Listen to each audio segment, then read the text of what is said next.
Isang probinsyana na may matinding pagnanais na makaupo sa mas mataas na posisyon ay nakatanggap ng 3 malalaking order mula sa direktor. Ngunit sa sandaling ito, bigla siyang nakatanggap ng tawag mula sa isang misteryosong customer. Hiniling ng customer na mabilis na ayusin ng kanyang kasamahan ang pagkakamali upang ang kanyang order ay mabilis na maaprubahan. Sapagkat kung hindi dumating sa oras ang order, ang lahat ng kanyang pagsisikap sa loob ng mahabang panahon ay mawawalan ng kabuluhan. Bagaman hindi ito ang kanyang tungkulin, nang marinig niya ang nag-aalalang tono ng customer, nagpasya siyang tulungan siyang lutasin ang problema bago pa maging huli ang lahat. Alaman niyang ang desisyong ito ay hindi direktang makapagpapaliban sa kanyang pag-akyat sa posisyon. Nagpa siya pa rin siyang tulungan ang customer ng isang beses. Sino ang mag-aakala na ang desisyong tila mali ay makakatulong sa dalaga na baguhin ang kanyang kapalaran sa hinaharap? Ang dalaga na kakatakbo lang pauwi ay agad na pinagalitan ng husto ng kanyang tiyahin, kaya hindi na siya nakapagsalita. Parang sapat na ang lahat, hindi na niya kayang magtiis pa kaya kinuha niya agad ang florera sa estante at ibinato ito sa ulo ng tiyahin. Ipinanganak siyang may malagim na buhay dahil sa isang baliw na ina. Noong isang gabing malakas ang ulan at hangin, maraming taon na ang nakalipas. Sa isang hindi sinasadyang pagkakataon, nahuli ni Tatay Ginho ang kanyang asawa na nakikipaglandian sa kapitbahay.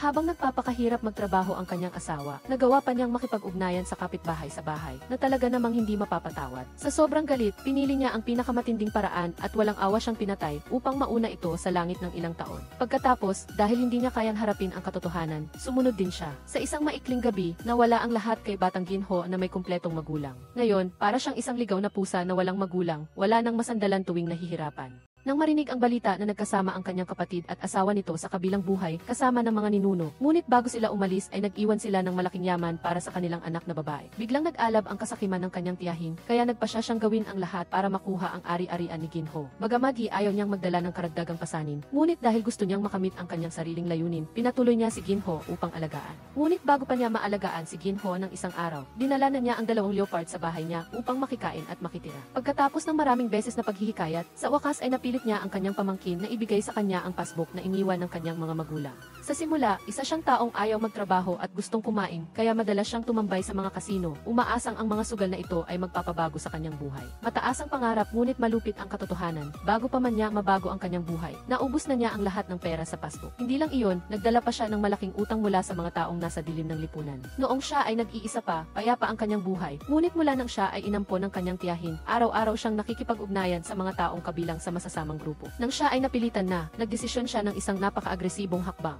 Dahil gusto niyang magbayad ng utang, ipinagbili ng tiyahin ang kanyang pamangkin sa isang matanda, ngunit mayamang lalaki. Hindi pinansin ang takot ng kanyang pamangkin, pinilit niya si Ginho na magpakasal sa lalaki kapalit ng 100,000 yuan. Si Ginho, na may luha sa mata, ay hirap na nakatakas mula sa lugar na iyon at tumakbo pa uwi. Ngunit pagdating niya, bago pa man siya nakainom ng tubig, sinigawan at pinagalitan siya ng tiyahin. Dahil lang ayaw niyang ipagbili siya, sinabi ng tiyahin na wala siyang silbi at walang nagawa sa buhay. Dahil sa matinding pressure sa nakakapagod na buhay, nagdesisyon si Ginho na bumangon at bawiin ang sarili niyang buhay.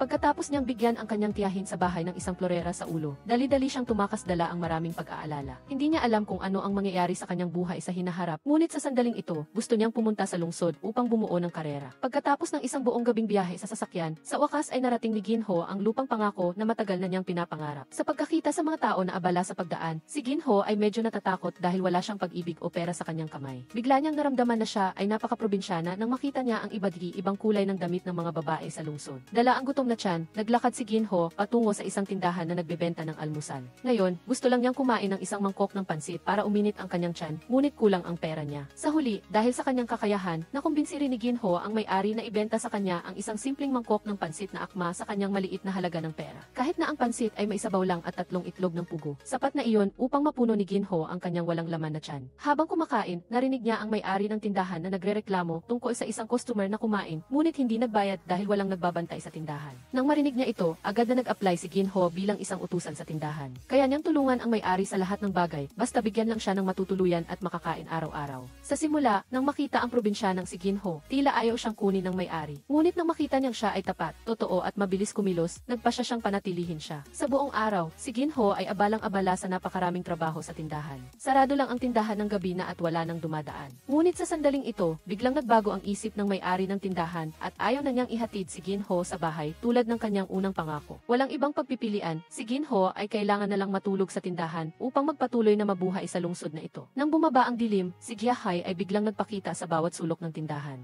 gumagapang sila sa damit ni Ginho at kinuha pa ang sapatos niya. Tuwing maririnig niya ang mga sirena ng pulis na umaalingaw sa labas, tila mahuhulog ang puso ni Ginho. Takot siyang baka dumating ang pulis para hulihin siya at ibalik sa kanyang masamang kamag-anak. Sa ganitong paraan, nagpalipas ng buong gabi si Ginho nagising at hindi man lang nakapikit kahit isang segundo. Kinaumagahan, bago pa sumikat ang araw, masipag nang binuksan ni Ginho ang tindahan. Sa sandaling ito, biglang may isang regular na customer ng tindahan ang lumitaw. Nakatayo sa harap ng puno sa labas ng tindahan at patuloy na tinatawag ang pangalan ni Ate Hee. Alam ni Ginho ang babaeng ito at alam din niya na nagtatrabaho ito sa isang high-end bar sa lungsod. Nang makita niya na lasing at walang malay ang babae, inalalayan siya ni Ginho papasok sa tindahan para makapagpahinga. Ngunit pagkapasok pa lang, tuloy-tuloy nang nagreklamo ang kausap na masyadong matigas ang higaan ni Ginho at hindi talaga siya makatulog. Sa oras na ito, gusto na lang niyang umuwi at humiga sa kanyang malambot na kama. Pagkatapos ng matagal na pakikipaglaban na parang nagbabaka sakali, sa wakas ay naihatid ni Ginho ang babae sa bahay ng ligtas. Pagdating sa bahay, masayang nagpakilala ang babae at sinabing Alan ang pangalan niya at patuloy siyang nagtanong tungkol sa pangalan ni Ginho.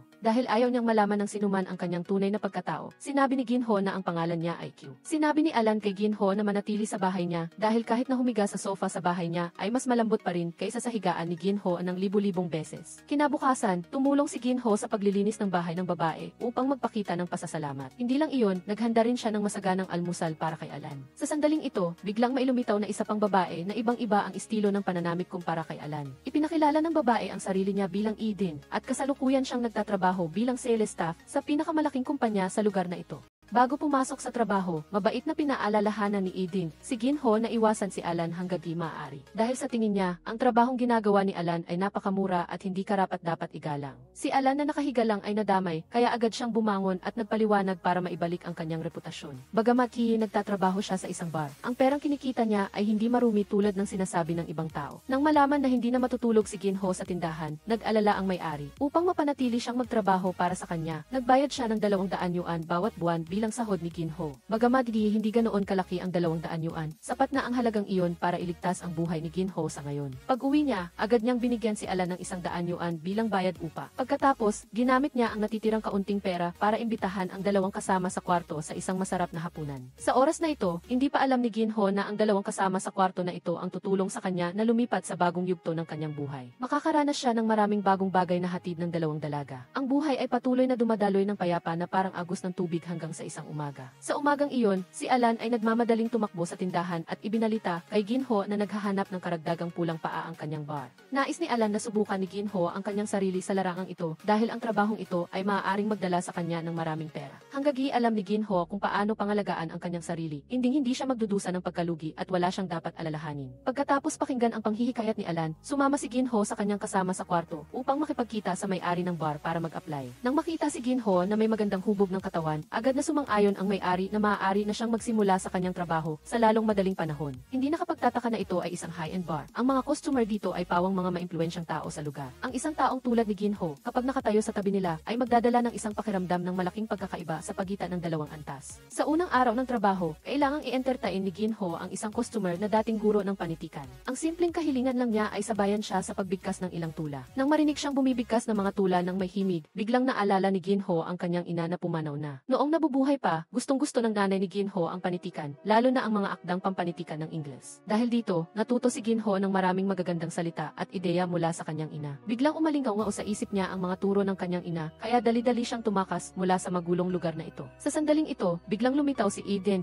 na parang isang Diyos sa harap ng dalawang babae. Ngunit sa tuwing may nangyayari, si Edengo ang laging sinisisi. Hindi mahalaga ang dahilan, ang mahalaga lang ay si Edengo ang mananagot. Nag-alab ang apoy ng paghihiganti sa puso ni Eden, kaya nagalit siya at agad na nagsumite ng resignation letter sa kanyang superior. Pagkatapos ng araw na ito, nagdesisyon siyang sumama kay Alan para magtrabaho sa bar at kumita ng pera para mabuhay. Hating gabi na bago nakauwi ang dalawang dalaga na parehong lasing. Kinabukasan, pumunta si Ginho sa tindahan ng almusal upang magtrabaho gaya ng dati at nagkataon na maisakit ang may-ari kaya hindi ito dumating. Nalaman ng may-ari na nagtatrabaho siya sa bar, kaya inakala niyang siya ay hindi desente, kaya nagsimula siyang mangharas. Hindi kinaya ni Ginho ang pambabastos na ito, kaya umalis siya agad. Pag-uwi, nakita niya ang uniforme ni Eden, kaya sinuot niya ito at pumunta sa kumpanyang iyon para palitan ang trabaho ni Eden na nag-resign. Maya-maya, dumating siya sa kumpanya at sinabi sa manager na siya ang papalit kay Eden. Tiningnan siya ng manager na parang isang tanga at pagkatapos ay binato siya ng mga nakakabinging pang-insulto. Hindi natakot si Ginho, sa halip ay nagpilit siyang kumbinsihin ang manager na kaya niyang magtiis ng hirap kahit na maging janitor pa siya roon.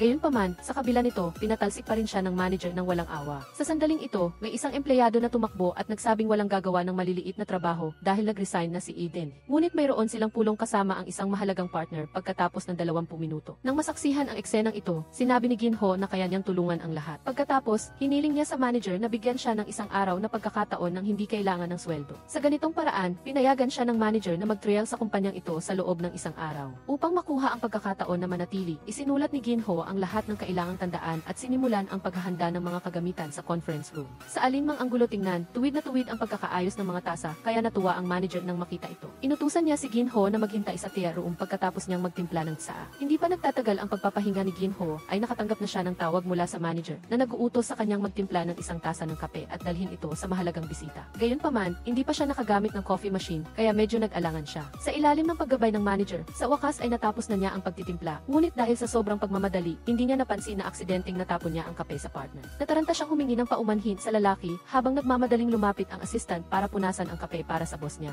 Ngunit ang direktor na si Idagyu ay hindi nagalit, sa halip ay inabot pa niya ang tissue kay Ginho. Ito ang unang pagkakataon na inalagaan siya mula nang sumunod ang kanyang mga magulang sa tawag ni Haring Yama. Nang malaman ang tungkol dito, tinawag agad ng manager si Ginho sa opisina at pinagalitan ng husto. Alam mo ba na ang lalaking iyon kanina ay malaking partner ng kumpanya? Kung makansela ang pakikipagtulungan na ito dahil sa tasa ng kape na iyon, hindi kita patatawarin. Sa oras na ito, sa conference room, maayos na naganap ang paglagda sa kontrata. Bago umalis, sinabi ni Direktor Jens na umaasa siyang makikita pa rin niya ang babae na naghain ng inumin ngayon sa susunod niyang pagdating.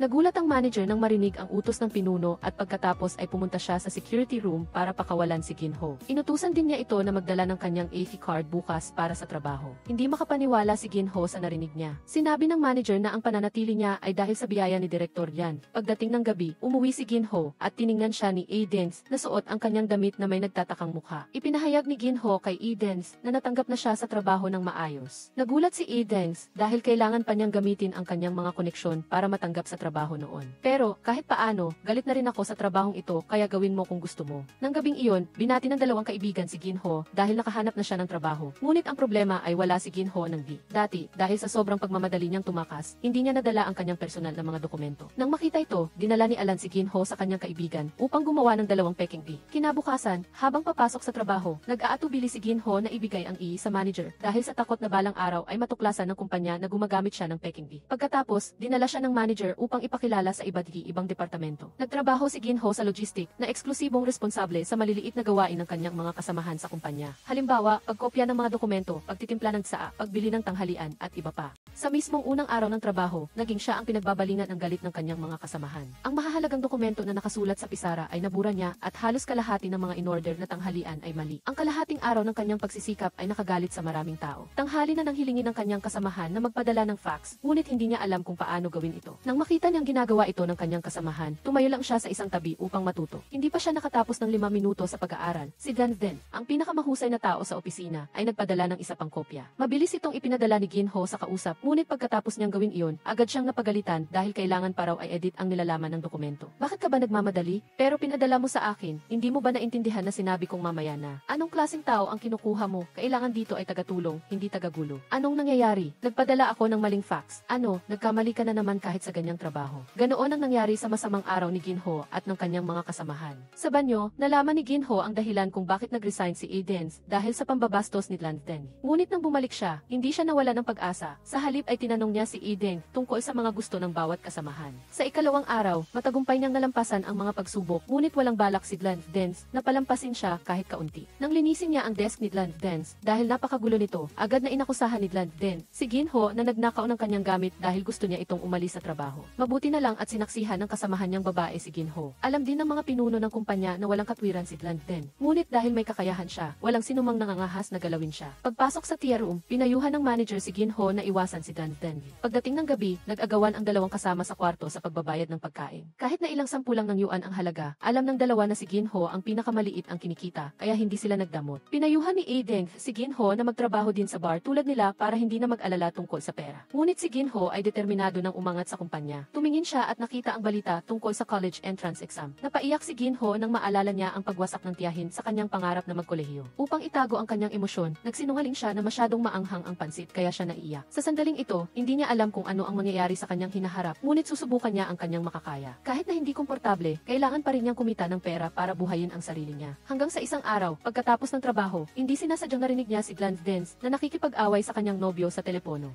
Hindi matanggap ang paghihiwalay nila ng nobyo, tumakbo si Glenn Dance, papasok sa banyo para gumawa ng masamang bagay. Nang makita ang pulutong ng strawberry syrup sa sahig, dali-daling humingi ng tulong si Ginho at dinala pa niya ito sa ospital. Pinayuhan ni Glenn Dance si Ginho na huwag magsakripisyo ng labis kapag may kasintahan na siya, ngunit sinabi ni Ginho na hindi siya ibig sa buong buhay niya. Hindi rin siya magpapakasal dahil hindi niya kayang lumabas sa anino ng kasal ng kanyang mga magulang. Dahil niligtas ni Ginho ang buhay ni Glenn Dance, wala na silang alitan sa isa't isa. Di nagtagal, ipinahayag ni Alan na lilipat na siya dahil may nakilala siyang matagumpay na tao sa bar. Ang kalabang lalaki ay bumili ng bahay at kotse para sa kanya sa kondisyon na dapat siyang manganak ng isang lalaki para sa kanya sa hinaharap. Nag-alala si Ginho na maluloko si Alan, ngunit hindi naman ganoon katanga si Alan. Sinabi ni Alan na kung darating ang isang araw na wala na siyang mapuntahan, babalik siya para hanapin sila dahil itinuturing niya itong kanyang tahanan. Pagkaalis ni Alan, sinabi rin ni Aidens na may kasintahan na rin siya at malamang nalilipat na rin siya. Ngayon, nahaharap si Glenn Dance sa isang mahirap na problema na hindi pa rin nalutas hanggang gabi. Isang dayuhang partner ang bumili ng isang kargamento, ngunit hindi pa ito natatanggap. Sa simula, dahil mataas ang processing fee, hindi nila ito inayos gamit ang letter of credit, kaya ngayon ay sinasamantala ito ng partner at hinihiling na bawasan ng kumpanya ang presyo para sa kanila. Wala nang ibang paraan, kaya si Glenn Dance ay kailangan na lang gumawa ng bagong kontrata. Hindi pa tapos ang trabaho, nakatanggap si Glenn Dance ng text mula sa kanyang kasintahan na nakikipagkita upang makipagbalikan, kaya nagmamadali siyang naghanda para sa date. Bago umalis, hiniling niya kay Ginho na tulungan siyang i-check ang nilalaman ng kontrata at kung walang problema, ipadala na agad sa partner. Pagkaalis ni Glenn Dance, nakatanggap si Ginho ng tawag mula sa ibang foreign trade company. Sinasabi ng kausap na kulang ng halos 13 metro ang huling kargamento at dahil nakaapekto ito sa oras ng pagkumpleto ng proyekto, humihingi sila ng kabayaran. Batay sa kaalaman na natutunan niya sa loob ng nakaraang panahon, natagpuan ni Ginho ang kargamento sa loob ng maikling panahon. Pagkatapos, agad siyang nagpadala ng fax kay Director Dance para i-check at doon niya nalaman na ang pagkakamaling ito ay dahil sa kumpanya nila na nagkamali sa receiving invoice. Pagkatapos ayusin ang lahat, biglang napagtanto ni Ginho na malamang ang lalaking ito ay si Director Dance, ang nagpatrabaho sa kanya sa kumpanyang ito. Para magpasalamat sa kanya, nagdesisyon siyang itago ito kay Glenn Dance at siya na lang ang magresolba sa bagay na ito. Pagkatapos, tumawag siya kay Director Fang at sinabing may isang kargamento ang kanyang kumpanya na nakatigil sa customs ng Singapore. Nagkataong ito ang kailangan nila. Hangga't di kailangan ni Director Fang, ibibigay niya ang mga dokumento at pamamaraan para sa kanya. Sa gitna ng pangangailangan, agad na pumayag si Director Fang sa kanyang kahilingan. Pagkatapos noon, tinanggihan ni Jane ang hiling na diskwento ng kumpanya sa Singapore at inihayag na kanselado na ang order. Kaya, nalutas ni Jane ang lahat ng trabaho ni Liang Hang at ang mahirap na problema ni Director Fang sa loob lamang ng isang oras. Pagkatapos ibaba ang telepono, bahagyang nang hinayang si Director Fang dahil hindi pa niya alam kung sino ang tumulong sa kanya. Kinabukasan, ipinatawag si Liang Hang sa tanggapan ng pinuno. Pinuri siya dahil sa kanyang kakayahan. Hindi lang niya tinulungan ang kumpanya na maiwasan ang pagkalugi, kundi tinulungan din niya si Director Fang na malutas ang panganib. Ang mahalaga, malaking tulong ito para sa patuloy na pakikipagtulungan sa hinaharap. Umiti ng pilit si Liang Hang ngunit hindi niya sinabi ang katotohanan na si Jane ang gumawa ng proyektong ito. Upang magpasalamat, inanyayahan ni Liang Hang si Jane na magkape. Ngunit mula ngayon, naging tau-tauhan na si Jane ni Liang Hang. Tuwing matatapos ang trabaho, agad na iniiwan ni Liang Hang ang kanyang trabaho kay Jane upang gawin at nagmamadaling makipag-date sa kanyang kasintahan. Pagkatapos ng isang mahirap na araw, pag-uwi ni Jane, nakatanggap siya ng abiso na aalis na si Ixia. Ngayon kailangan niyang magbayad ng upa mag-isa kaya hindi niya alam kung paano lulusutan. Hindi nagtagal, umabot sa kaalaman ng mga kasamahan at pinuno ang pagtulong niya kay Liang Hang sa trabaho. Tinukso ng mga kasamahan si Jane na huwag gawin ang trabahong hindi saklaw niya. Dahil isa lang siyang utility, pinayuhan ng manager si Jane na huwag nang magtrabaho para kay Liang Hang. Kahit gaano pa siya kasipag, ang mga tagumpay at bonus ay mapupunta lang sa iba. Alam ng manager na ayaw ni Jane na maging utility kaya ibinigay niya rito ang listahan ng bagong recruitment ng kumpanya. Kapag nakapasa lang siya sa pagsusulit, magiging sales staff na siya. Gayunpaman, nagsumikap si Jane sa loob ng isang buwan, ngunit hindi niya pa rin nakita ang kanyang pangalan sa bulletin board. Malinaw na nasa top 3 siya. Hindi niya alam na gumamit si Liang Hang ng maruming taktika upang pilitin siyang magpatuloy sa pagiging utility. Dahil nakita ni Liang Hang ang kakayahan ni Jane, ayaw niyang makipagkumpetensya ito sa kanya. Dahil walang pambayad ng upa, pinalaya si Jane ng may-ari ng bahay. Dahil walang pera para sa bagong upahan, lihim siyang nanatili ng isang gabi sa pantry ng kumpanya. Maaga kinabukasan, nagulat ang manager nang makita si Jane. Kahit na masakit magsalita, nang nang malaman niyang pinalaya si Jane ng may-ari ng bahay. Pahintulutan niya si Jane na manirahan pansamantala sa bodega ng kumpanya. Para kay Jane, napakabuti na nito kahit na matagal nang hindi ginagamit ang bodega kaya sira ang pinto at mga bombilya. Sa ganitong paraan, kinailangan ni Jane na manirahan sa silid na walang bintana at walang ilaw. Ngunit pagkatapos noon, dinala ng manager ang kanyang asawa upang palitan ang kandado at ayusin ang mga bombilya para sa kanya. Pagpasok pa lang sa silid, pinuri ng manager si Jane bilang isang taong may sariling sikap at sinabihan siya ng isang mahalagang balita na ang kumpanya ay lumalawak. Malapit nang mag-hire ang administrative department ng bagong manager dahil malapit na siyang ma-promote at plano niyang iwanan ang kanyang posisyon kay Jane. Sinabi ni Jane na ayaw niyang magtrabaho sa administrative department. Gusto niyang maging kasamahan ni Lee Ang-hang upang kumita ng mga bonus. Nang marinig ito, sinabi agad ng manager ang katotohanan kay Jane. Alam mo ba kung bakit nasa top 3 ka ngunit hindi napili? Dahil gumawa ng kalokohan si Lee Ang-hang sa likod mo. Sinabotahe kanya para hindi ka makapasa sa pagsusulit. Kinabukasan, nagalit si Jane at dumiretso sa desk ni Lee Ang-hang. Kinuha niya ang lahat ng proyekto na ginawa niya para sa kanya at nagpunta upang makipagkita sa pinuno. Gusto kong magulat sa iyo na ginawa ko ang mga proyektong ito kamakailan. Jane, binabalaan kita na huwag kang magsalita ng kung ano-ano. Ako ang gumawa ng lahat ng mga dokumentong ito. Ang lahat ay makinig, ito ang nangyari, nagmakaawa siya, kaya pinayagan ko siyang gawin. Maaari kayong magtanong, alam ng lahat ng kasamahan ito. Sa madaling salita, ang order sa Singapore ay gawa mo, tama. Ang order sa Japan ay gawa mo rin, syempre. Hindi nakakapagtaka na tumawag si Director Fang upang magpasalamat sa kasamahan ni Lee Ang-hang. Ikaw ang kasamahan na binanggit ni Director Fang, tama. Kaya, lahat ng trabaho ni Lee Ang-hang kamakailan ay gawa mo, tama. Sa anumang paraan, si Lee Ang-hang pa rin ang dapat sumagot sa tanong na ito. Kaya, si Jane ay inilipat upang maging sales staff. Nang makita ang masiglang palakpakan ng mga kasamahan sa pagtanggap kay Jane, umalis si Lee Ang-hang na galit na galit. Hindi nagtagal, lumipat si Jane mula sa madilim at masikip na bodega. Ngayon, hindi lang siya nakakabayad ng upa, kundi nakakakain na rin ng mamahaling pansit. Dahil patuloy na pinangangasiwaan ni na Jane at Lee Ang-hang ang proyekto ni Director Fang. Sa wakas ay nagkaroon siya ng pagkakataong makilala si Director Fang. Ginamit niya ang pagkakataong ito upang bayaran ang pagpapalaba ng damit nito. Walang magawa si Director Fang nang makita ang 100 yuan sa sobre. Mula nang maging matanda siya, maliban sa kanyang ina, ito ang unang pagkakataon na binigyan siya ng pera ng isang babae. Sa pagkakataong ito, muling sinaktan ni Lee Ang-hang si Jane.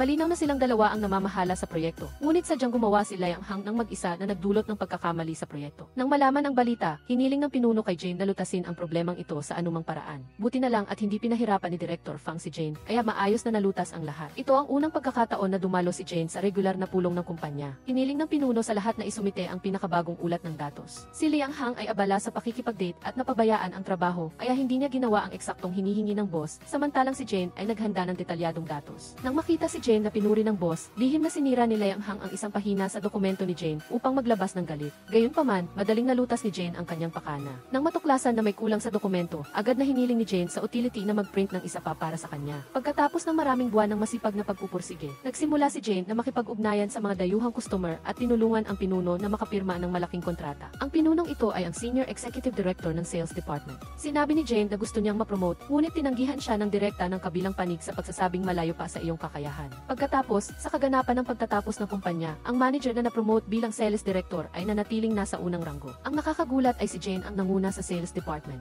Gayunpaman, nang umakyat siya sa entablado para magbigay ng talumpati, binago niya ang nilalaman ng talumpati na maaari siyang hindi kumuha ng bonus. Ngunit gusto niyang ma-promote upang makasama ang direktor. Sa opisina, tinanong siya ng manager kung bakit hindi pa siya umuuwi, kaya nagsinungaling si Jane na nakabili na siya ng tiket at aalis na agad. Nag-aalala ang manager na baka may problema siya, kaya gusto niyang isama si Jane sa kanyang bayan para magpasko dahil kaedad din ni Jane ang kanyang panganay na anak na babae. Gayunpaman, tumanggi si Jane dahil ayaw niyang abalahin ang manager. Pagkaalis ng manager, mag-isa si Jane na nanood ng maningning na paputok sa labas at naalaala ang kanyang mga magulang na pumanaw na. Dati, may pamilya rin siya at minamahal, ngunit ngayon ay mag-isa na lang siya. Nang matapos ang bakasyon, bumalik na ang lahat sa trabaho, at si Lee Ang-hang at ang kanyang kasintahan ay madalas pa ring nag-aaway tulad ng dati. Sa pagkakataong ito, nagkaroon ng malaking problema na seryosong nakaapekto sa trabaho. Nagmamadali ang customer na ayusin, ngunit hindi niya sinasagot ang telepono. Wala nang magawa si Jane nang makita ang eksenang ito, ngunit hindi rin niya alam kung ano ang gagawin. Maya-maya, bigla siyang ipinatawag ng pinuno sa opisina para mag-usap ng pribado. Inatasan siya ng direktor na pangasiwaan ang 3 kontrata. Sinabing kung makumpleto niya ang 3 order na ito, tiyak na magiging una si Jane ngayong taon. Pagbalik sa opisina, sinagot ni Jane ang telepono para kay Lee Ang-hang at ang nasa kabilang linya ay si Director Fang. Sinabi niyang nagkaroon ng malaking problema ang kanyang order at ang ugat ng lahat ng kasalanan ay si Liang Hang. Nang marinig iyon, sinabi ni Jane na hindi siya si Liang Hang kundi si Jane, kaya pagkarinig nito ay pinatay ng lalaki ang telepono. Gayunpaman, pagkatapos patayin ang telepono, nagalit siya dahil sa sobrang galit. Dapat niyang malaman na pinaghirapan niyang makamit ang tagumpay na mayroon siya ngayon. Dahil ang kanyang ina ay pangalawang asawa at siya ay anak sa labas, hindi siya binigyan ng kanyang ama ng isang lehitimong pangalan.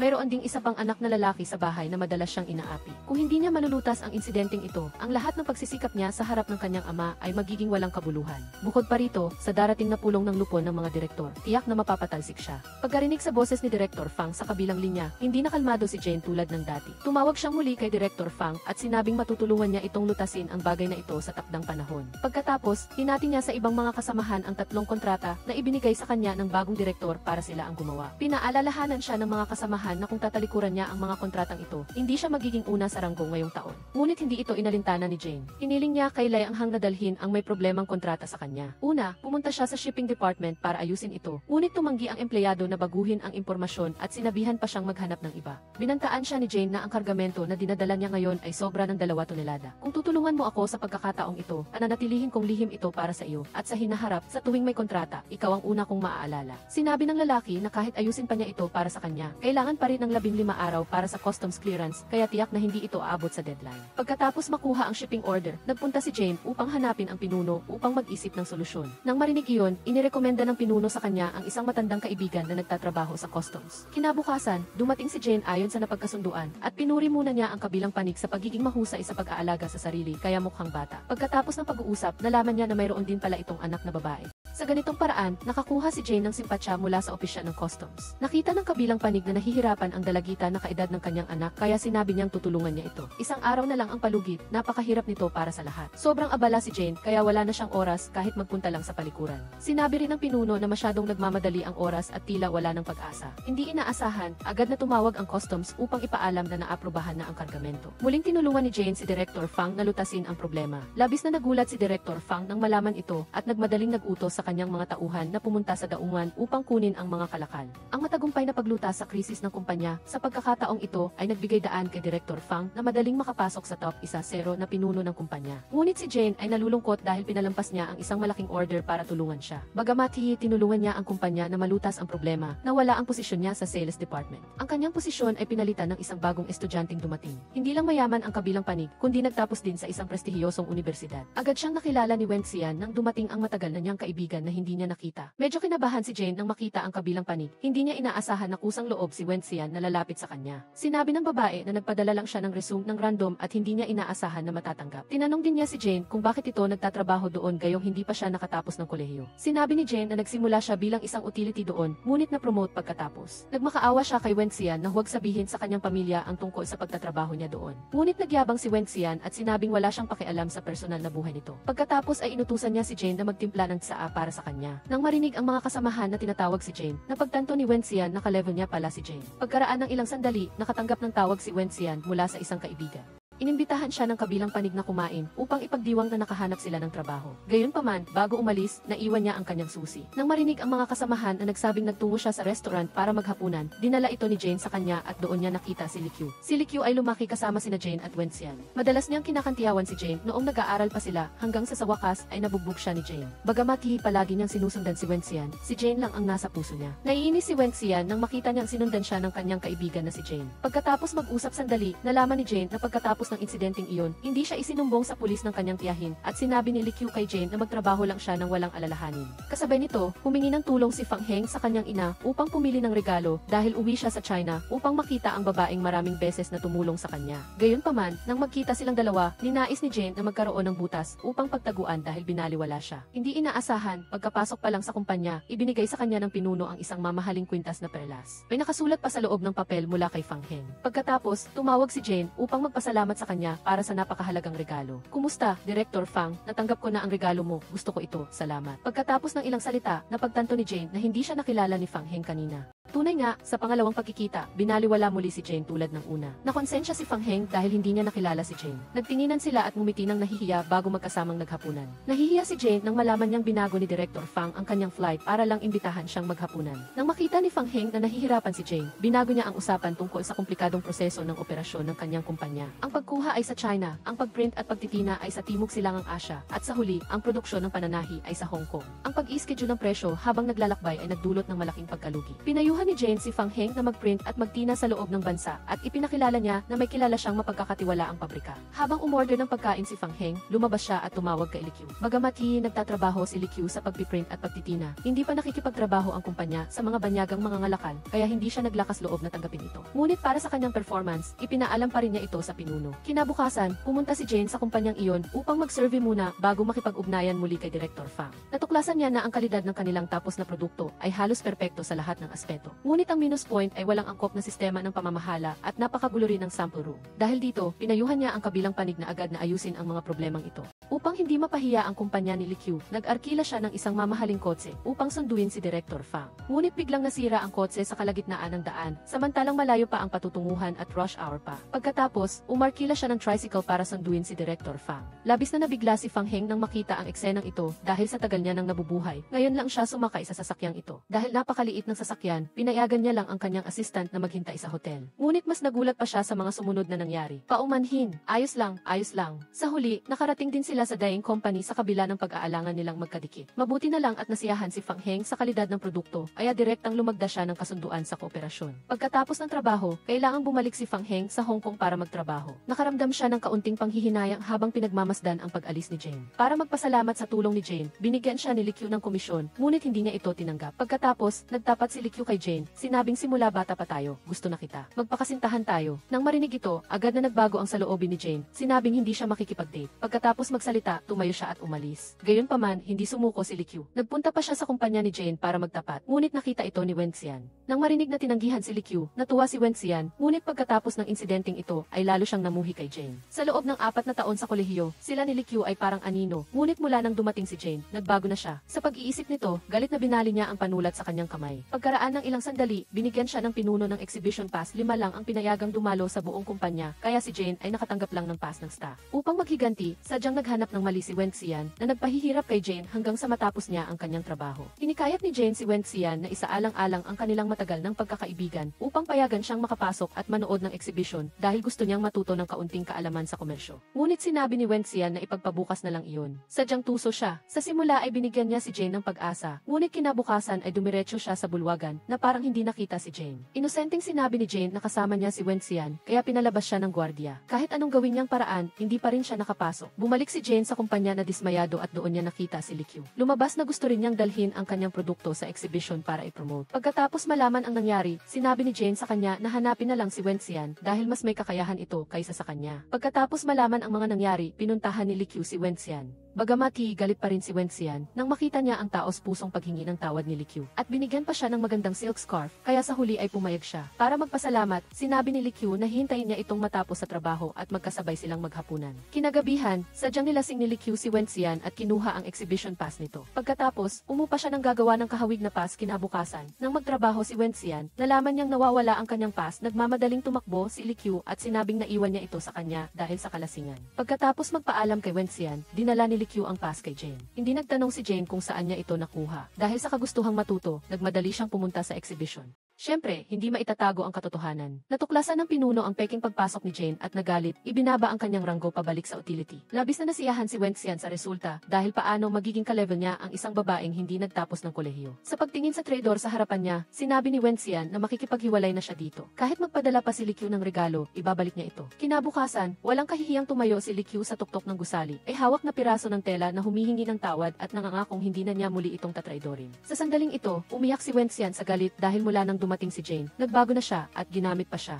Sa kabilang banda, dumating si Director Fang sa kumpanya upang mag-survey at natuklasan na wala si Jane sa meeting team. Pagkatapos magtanong-tanong, nalaman niyang ibinaba ang ranggo nito upang maging utility sa kumpanya. Bagamat ng hihinayang, wala siyang magawa dahil hindi niya ito kumpanya. Pagkatapos, nagkunwari siyang gusto niyang uminom ng kape upang makipagkita kay Jane at maglabas ng sama ng loob. Sinabi niya na pumunta siya sa kumpanya upang makipagtawaran. Nagtagumpay ang negosasyon. Sa huli, pinatawad ni Wen Xian si Liqiu. Ngunit paglingon niya ay nakita rin niyang dumating si si Jane. Humingi ng paumanhin si Jane kay Wen Xian dahil ginamit niya ito upang gumawa ng peking pass. Sa kanyang bibig, sinabi ni Wen Xian na pinatawad na niya, ngunit nang makita niyang patuloy na sinasandukan ni Li Qiu ng pagkain ang kabilang panig at binaliwala siya, nagsimula na naman siyang gumawa ng kalokohan. May balita ka makailan, narinig na ba ninyo? Wala pa akong naririnig. Anong balita? Ang balita tungkol sa isang babae na pinatay ng kanyang asawa. Narinig ko na malapit lang sa bahay ko ang pinangyarihan. Tila may lover sa labas ang babae at nahuli siya ng kanyang asawa. Pagkarinig nito, agad na tumayo at umalis si Jane nang makita niyang sadyang inuulit ni Wen Xian ang sugat sa puso ni Jane upang mapahiya siya. Pagkaraan ng ilang sandali, biglang nakatanggap ng mensahe si Jane mula kay Fang Heng. Sinabi niyang naligaw siya, ngunit nang magkita sila, hindi siya nagmadali at bumili pa ng ice cream para kay Jane. Dahil ang pagkaligaw ay isa lamang dahilan upang makita niya si Jane. Nang makita niya na may ice cream sa ilong si Jane, maingat na pinunasan iyon ni Fang Heng para sa kanya. Pagbalik sa kumpanya, nakatanggap si Jane ng hindi inaasahang balita na pinabalik siya sa sales department upang magtrabaho. Bago iyon, ibinaba ng pinuno ang ranggo ni Jane dahil gusto lang niya itong turuan ng leksyon. Alam ng buong kumpanya ang kakayahan ni Jane, paanong ang isang talentadong tao ay magiging utility lang. Pagkaraan ng ilang buwan, si Jane at Wen Xian ay parehong nagranggo bilang una at sa panahong ito, malapit nang magkaroon ng adjustment ang kumpanya. Dahil ang sales director ay lilipat sa bagong branch upang ma-promote. Kaya sa pagtatapos ng taon ang kumpanya ay tiyak na pipili ng isa sa pagitan ni Wen Xian at Jian Hua upang pumalit sa kanya. Nang makita ang director na walang humpay na pinupuri si Wen Xian, hindi nagbigay si Jian Hua. Kumpiyansa siyang nag-nominate sa sarili na nagsasabing tiyak na mas bagay siya kaysa kay Wen Xian, kaya umasa siyang tutulungan siya ng director. Kasabay nito si Wen Xian ay lubos ding sinusuportahan ng ibang leader. Kung ikukumpara kay Jian Hua, kahit bagong empleyado si Wen Xian, mas mataas ang pinag-aralan niya at mas karapat-dapat na manominate. Siyempre, hindi niya palalampasin ang pagkakataong ito na mangibabaw kay Jian Hua.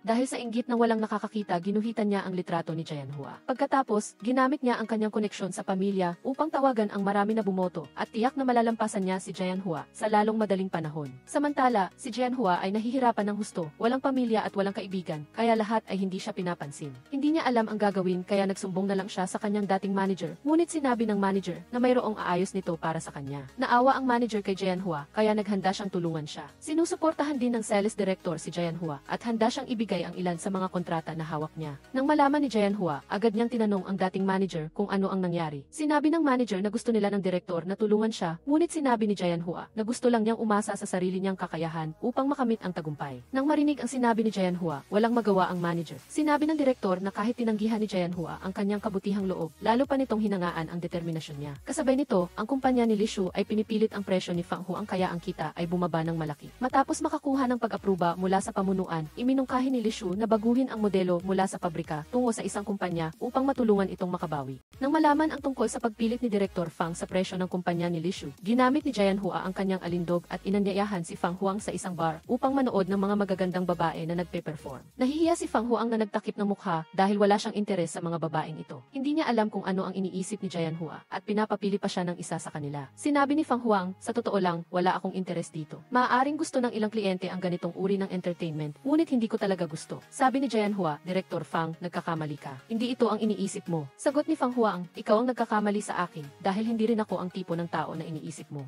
Ang pinapapili ko sa iyo ay ang mga damit at hindi ang tao. Doon lang nila na lamang nagkamali sila sa isa't iisa. Gayunpaman, sa pagtingin sa mga damit sa harap niya, sinabi ni Fang Huang na hindi siya mag-i-invest. Kahit maganda ang kalidad ng produkto, kulang ito sa disenyo at sariling tatak. Isang tatak na hindi pa nailulunsad sa merkado ay mahirap mapanatili ng walang natatanging disenyo. Ngunit nang makita niya ang kanilang pagkalungkot, medyo hindi niya sila matitiis. Pagkatapos, binanggit niya ang bagay na ito sa pulong ng kumpanya. Iminungkahi niya na ang kumpanya ay dapat magtayo ng isang pabrika sa loob ng bansa upang maging mas aktibo sa produksyon. Pagkatapos marinig iyon, diretsong tumanggi ang kanyang ama dahil ayaw niyang gumawa ng mapanganib na bagay. Pero kalaunan, pumayag siya dahil sa pakiusap ng kanyang kuya. Maya-maya, nakatanggap ng magandang balita si Jian Hua mula kay Fang Huang. Narinig ito ni Wen Xian at agad niyang tiningnan ang kanyang record. Ngayon, sila ay magkatimbang at kung matatapos ni Jian Hua ang kontrata ni Li Shu, maglalaho ang pangarap niyang maging direktor. Kaya digi, siya ay kusang nagpunta kay Jian Hua at ginamit ang peking diploma nito upang takutin siya na ibigay sa kanya ang kontrata ni Li Shu. Ngunit hindi pumayag si Jian Hua sa kompromiso at pinili niyang sabihin ang totoo sa pulong. Lahat ng aking mga diploma ay peke. Humihingi ako ng paumanhin sa pagtataksil sa inyong tiwala. Galit na binali ni Wen Xian ang panulat sa kanyang kamay nang marinig ito.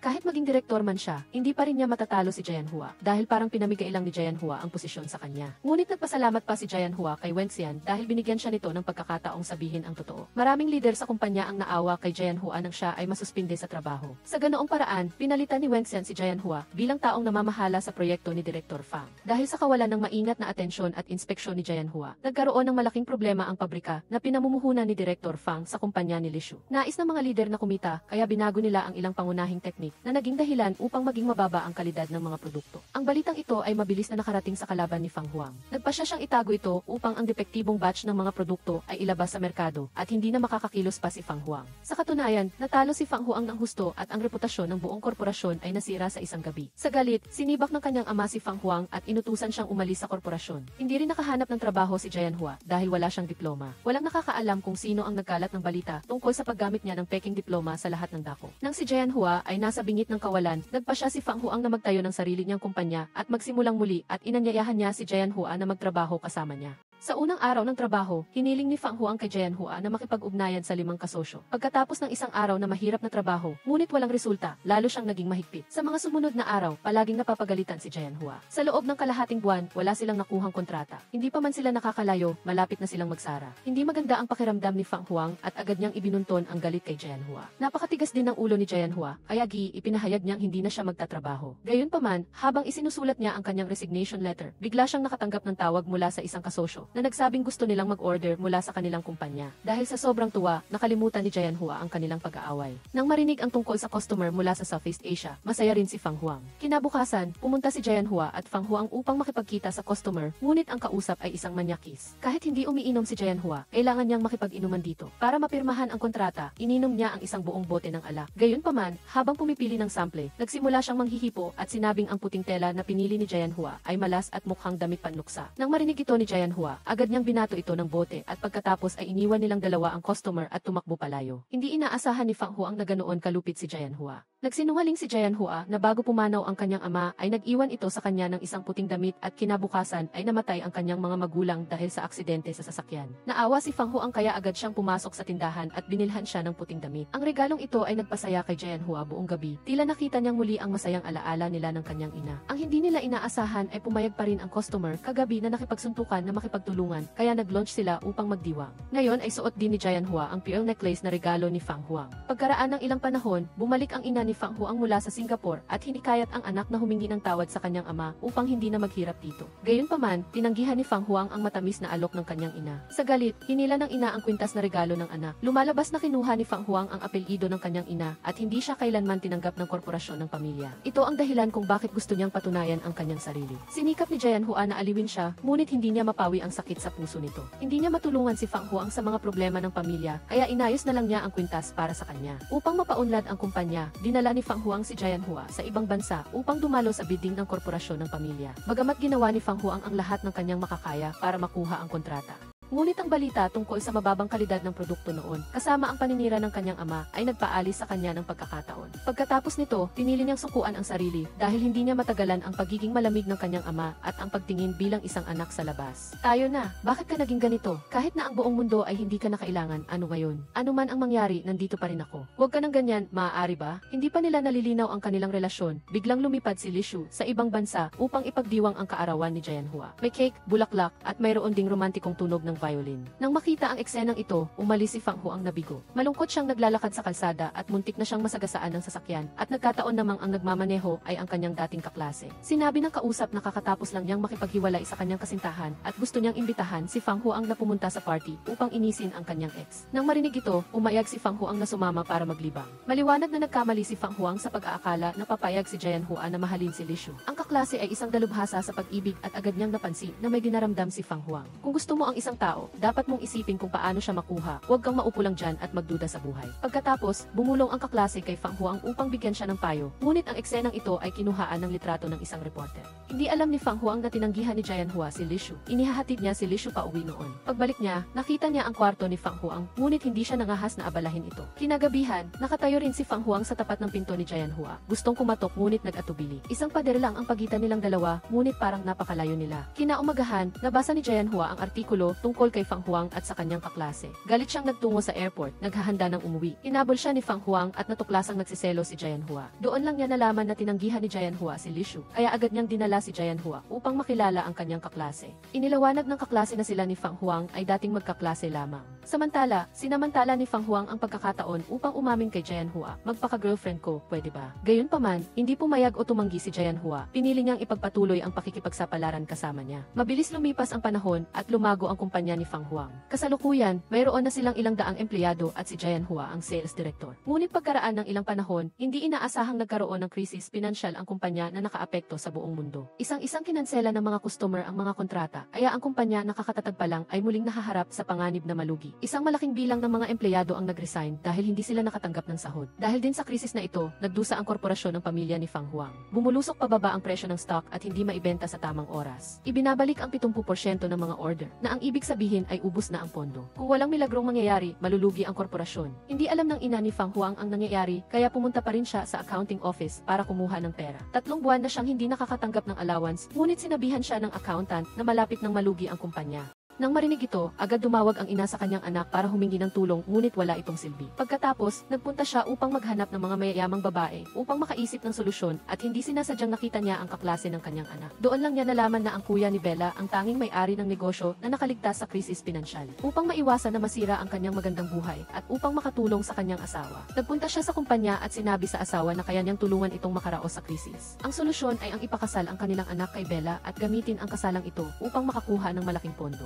Lubos na nasiyahan ang asawa sa ideyang ito at hindi nila alam na nag-ibigan na pala sina Fang Huang at Jian Hua. Upang sorpresahin si Jian Hua, itinago niya rito na pupunta sila sa ibang bansa para sa mga papeles ng kasal. Ngunit habang nagpuproseso ng mga papeles, tinawag siya ng kanyang mga magulang pauwi at pinilit siyang magpakasal kay Bella. Sinabi pa nila na ito ay isang pakulo na dalawang layunin ang matatamo. Hindi lang nito maililigtas ang korporasyon, kundi ilalo pang titibay ang kanyang pundasyon. Bukod pa rito, kung papayag siya, makukuha niya ang apelyido ng pamilya. Nang marinig ito, agad na umalis si Fang Huang. Puro walang kwenta ang mga nangyayari tuwing umuwi ako. Pagkatapos, nagpunta siya sa kanyang matalik na kaibigan upang mag-usap at sinabi ng kaibigan na may nalaman siyang ilang bagay. Ang kumpanya ni Fang Huang ay mabilis na lumago dahil sa suporta ng kanyang ama sa likuran. Ngayon lang nalaman ni Fang Huang na palaging tinutulungan siya ng kanyang ama. Gayunpaman, hindi pa rin niya isinuko ang pagpapakasal kay Jian Hua. Maya-maya, pinuntahan niya si Bella at hiniling sa kanya na mag-isip ng paraan para ikansela ang kasal. Ngunit sinabi ni Bella na isa lamang itong kasunduan. Pagkatapos ng kasal, maaari kang magkaanak sa iba at hindi tayo makikialam sa buhay ng isa't isa. Kailangan ng pera ng iyong pamilya upang malampasan ang krisis at ang aking kuya ay tumatakbo para sa isang posisyon at kailangan niya ng maraming koneksyon. Kung parehong makikinabang, bakit hindi gawin? Nang marinig ang sinabi ng kanyang dating kaibigan, walang magawa si Fang Huang. Sa daan pa uwi, narinig niya ang balita na isang mag-asawa ang nagpakamatay dahil hindi nila malampasan ang krisis pinansyal.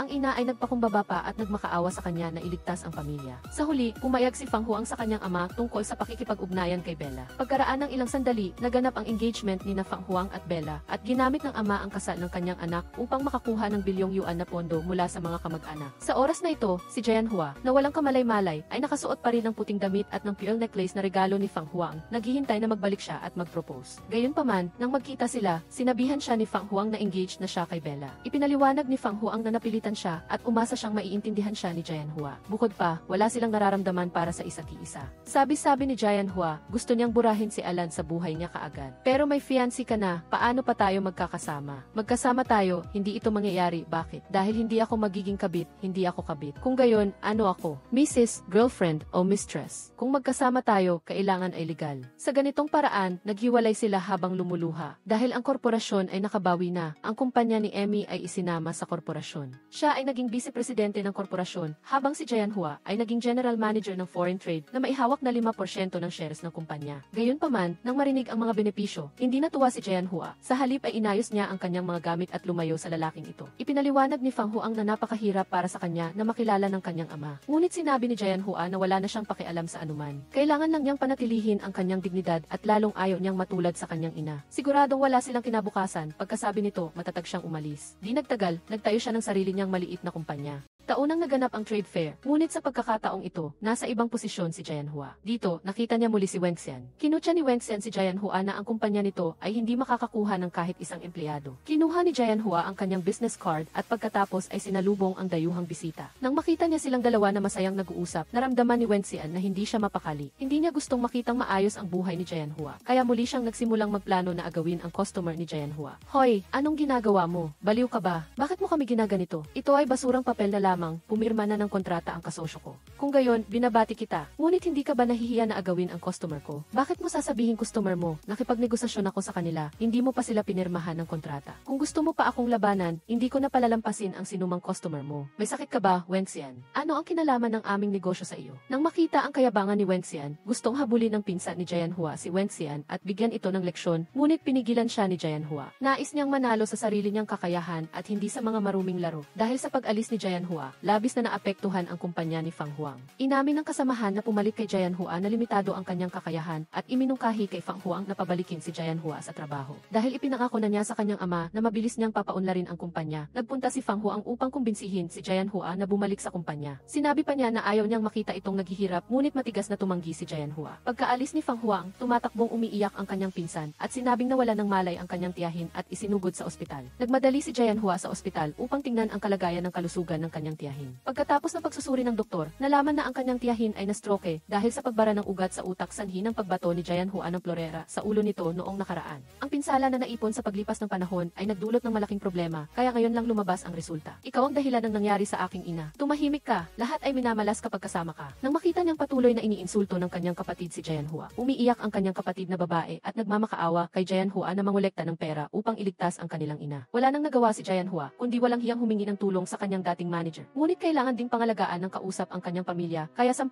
yuan lang ang maipapahiram nito sa kanya. Sa maliit na halagang iyon, matatagalan pa bago magkaroon si Jianhua ng sapat na pera para sa operasyon ng kanyang tiyahin. Ang hindi inaasahan ay nagpahiram din si Liang Hang ng 10,000 yuan na labis na ikinatuwa ni Jianhua. Pagkatapos, humingi siya ng tulong kay Li Shu, ngunit hindi lang ito nalugi, nagtatago pa ito sa mga pinagkakautangan niya at hindi na rin makapag-alaga sa sarili. Walang magawa si Jianhua, kundi tawagan ang isang pamilyar na tao, ngunit nang marinig niya ang boses ng lalaki, agad niyang ibinaba ang telepono. Ginawa niya ito dahil natatakot siyang hindi siya makawala kay Fang Huang dahil sa pera. Gayunpaman, itinago ng kanyang pinsan kay Jianhua na sinabi niya kay Fang Huang ang lahat tungkol sa kanyang ina upang makakuha ng pera mula rito. Umiyak siya at sinabing magpapakahirap siya upang makabayad kaya hindi na kailangang mag-alala si Jianhua. Labis na nalungkot si Jianhua nang marinig niya ang mga bagay na ito. Sinabi niya na nagbigay siya ng pera dahil gusto niyang makipag-ugnayan pa rin sa kanya at sigurado siyang malapit na siyang magbayad ng utang. Gaya ng inaasahan, hiniling ni Fang Huang kay Jianhua na pirmahan ang kasunduan na tanggapin ang posisyon bilang general manager at ang 5% na shares na tinalikuran niya noon. Mariing tumanggi si Jianhua sa bayad pinsala na ito, ngunit sinabi ni Fang Huang, kailangan kong bayaran ang aking utang sa iyo. Ngayon, mayroon na akong karera, kaya kailangan mo na ring mapunta sa akin.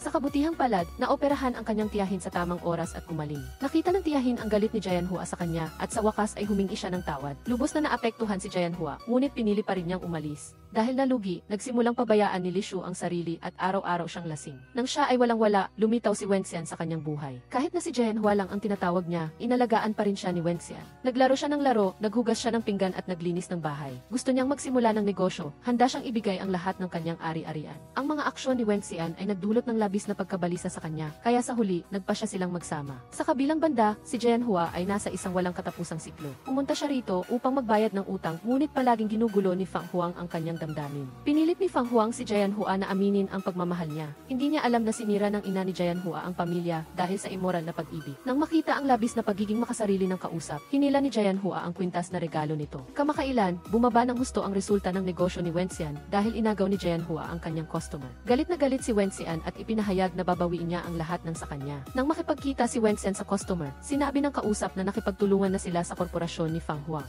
Galit siyang umalis at sinadyang tumayo sa harap ng tarangkahan at naghintay kay Jianhua. Nang makita niya si Wenxian na galit, sinabi ni Jianhua na sinadya niya itong gawin upang maghiganti sa mga naunang aksyon nito. Kung wala akong kakayahan, hindi rin tatakbo ang customer mo sa akin. Anong karapatan mo na makipag-usap sa akin tungkol sa kakayahan? Dapat matuto ka muna kung paano maging isang taong may moralidad. Anong ibig mong sabihin? Bakit mo ako nagawang pagsabihan ng ganyan? Ang alam mo lang ay mang-agaw ng pag-aari ng iba, mula sa mga customer hanggang sa mga lalaki. Gayunpaman, marami nang narinig si Jianhua na ganoong chismis. Si Fang Huang ang sumira sa kanyang reputasyon, ngunit hindi siya makapagsalita dahil hindi pa niya mababayaran ang lahat ng kanyang utang. Di nagtagal, nagpunta si Fang Huang sa ibang bansa upang bisitahin ang kanyang ina. Alam ng ina na hindi nakikipag-ugnayan ang kanyang anak sa kanyang nobya, kaya kusang loob siyang naging tulay sa kanilang dalawa. Kinabukasan, pumunta si Fang Huang upang makipagkita sa kanyang mapapangasawa ayon sa pag-aayos ng kanyang ina. Si Bella ay isang modelo na maligalig at mapili at adik pa sa puting pulbos. Ang kanyang magulong buhay ay isiniwalat ng mga reporter na nakaapekto sa kampanya ng kanyang kuya. Pag-uwi niya, sinalubong siya ng isang sampal mula rito. Nang makita ito, tumakbo si Fang Huang upang pigilan siya, ngunit sinabi ng kuya, ikaw ang mapapangasawa niya, kaya kausapin mo siya. Ang ginawa ni Fang Huang ay nagparamdam sa babae ng pag-aalala. Mula sa sandaling iyon, nagbago ang kanyang puso. Gusto niyang angkinin ang lalaki ito bilang kanya. Sa 3 taong anibersaryo ng kumpanya, si Jian Hua ay suot pa rin ang damit na bigay sa kanya ni Fang Huang. Tuwang-tuwa si Fang Huang nang makita na hindi siya malilimutan ni Jian Hua. Habang inaasikaso nila ang mga bisita, biglang dumating si Bella mula sa ibang bansa para dumalo. Nang malaman na magsasayaw sina Jian Hua at Fang Huang nang magkasama, humiling si Bella na palitan si Jian Hua. Pagkatapos ng ilang sandali, dinala ni Wenxian si Li Qiu sa party. Hindi pa natatagalan, formal na silang nagkarelasyon. Nang makasalubong si Wenxian, naghanap si Bella ng dahilan upang pahirapan si Jian Hua para ipakita na siya ang may-ari. Sinadya niyang sabihin na napilayan siya at inutusan si Jian Hua na magdala ng isang pares ng flat shoes upang ipalit sa kanyang suot. Si Ivan Zihong ay tumayo lamang sa tabi at tiningnan ang inaapi niyang minamahal. Ngunit si Dedu ay nakadama ng matinding pagkadismaya nang makita ang eksenang ito. Ayaw huminto ni Bella doon at hiniling niya kay Ginho na hawakan ang kanyang sapatos at hintayin siya sandali dahil magpapalit siya ng sapatos. At nang dumating ang bahagi ng sayaw, nagbigay ng senya si Bella kay Ginho. Si Ginho ay kasama ni Ivan Zihong sa napakaraming pagsubok, ngunit sa huli ay nakikita lamang niya ito. Sumasayaw kasama ng iba, ibinigay niya ang sapatos sa kanyang pinsan at umalis sa salo-salo. Nakita ni Ivan Zihong ngunit hindi siya sinundan. Ang lahat ay dahil kay Ginho na nagmamahal sa sarili. Hindi naman siya ganoon kamahal ng lalaki. Nakita ito ni Li Qiu at iniwan si Wenxian para sundan si Jian Hua. Alam niyang hindi ito masaya, kaya nakipag-inuman at nakipag-usap siya rito. Nang makita ni Fang Huang na ganoon ang pag-alo ni Li Qiu kay Jian Hua, lumapit siya para pigilan ito. Mula ngayon, lumayo ka kay Jian Hua dahil mahal ko siya, narinig mo ba? Nang marinig ito, nakipagsuntukan si Fang Huang sa kalaban. Nakita ni Li Qiu na hinagis ang bote ng alak kay Fang Huang. Kaagad namang sinalo ito ni Jian Hua para sa kanya. Umiyak si Wenxian dahil masyado siyang nasaktan. Mula high school hanggang ngayon, mahigit 10 taon na niyang gusto si Li Qiu. Ngunit sa tuwing darating si Jian Hua, lagi siyang pinapabayaan ni Li Qiu. Naghintay si Bella sa hotel magdamag para kay Fang Huang, ngunit hindi ito umuwi. Sa pagkakataong ito, nagbabantay ang 2 lalaki sa kwarto ng ospital. Ngunit paggising ni Jian Hua, pinauwi niya silang dalawa. Pinuna ni Li Qiu si Fang Huang na hindi lalaki dahil hinayaan niyang apihin ang mahal niya nang walang ginagawang pagtatanggol. Ngunit sinabi ni Fang Huang na napakakomplikado ng kanilang sitwasyon at hindi ito maiintindihan ng ibang tao. Sabi ni Li Qiu, walang komplikado dyan, kung mahal, mahal, kung hindi, hindi, huwag kang magsalita ng walang kabuluhan, sarili mo lang ang mahal mo. Ang ilang salitang iyon ay nagpagalit kay Fang Huang, kaya bumalik siya kaagad sa hotel at diretsong kinausap si Bella. Wala tayong pag-ibig sa simula pa lang, lahat ay inayos ng ating mga magulang, ngayon, isipin natin kung paano kanselahin ang kasunduan sa kasal. Ngunit nang marinig ito, tumanggi si Bella dahil gusto na niya ito ngayon. Idiniin ni Fang Huang, kung magkasama tayo, bibigyan lang kita ng buhay na parang impyerno. Mula bata hanggang ngayon, ito ang unang pagkakataon na tinakot si Bella, lalo itong nagdagdag sa galit niya kay Jian Hua. Pagkatapos ng ilang sandali, nakatanggap si Fang Huang ng tawag mula sa kanyang tauhan na humihiling na umuwi siya sa bansa upang asikasuhin ang trabaho. Bago umalis, nangako siya kay Jian Hua na sa pagbabalik niya, 2 bagay ang gagawin niya. Una, aayusin ang trabaho. Pangalawa, kakanselahin ang kasal nila ni Bella. Sinabi niyang sa pagkakataong ito, tiyak na bibigyan niya si Jian Hua ng kasal na inaasahan nito. Hindi na kailangang isipin pa na antig si Jian Hua sa mga salitang ito. Sa panahong nagpapagaling si Jian Hua, nakita niya ang kanyang matalik na kaibigan, si Alan, na punong-puno ng sugat. Sinabi ng nurse na binugbog siya ng asawa ng lalaki hanggang sa makunan at hindi alam kung saan nagtago ang lalaking iyon. Ngayon, para siyang baliw matapos ang emosyonal na pagkabigla. Nang magising si Alan, matagal siyang inalo ni Jian Hua, ngunit sa huli, tumalon pa rin si Alan mula sa matataas na palapag. Sa kabilang banda, nang sabihin ni Fang Huang ang intensyon niyang kanselahin ang kasal, mariin itong tinutulan ng kanyang mga magulang. Pagkabalik niya, sinabi niya kay Jian Hua na hintayin pa siya ng 5 taon. Pagkatapos ng 5 taon, kapag pinuno na siya ng korporasyon, tiyak na pakakasalan niya ito. Nawalan na ng pag-asa si Jian Hua, nagpasya siyang bitawan ang pagmamahal na ito.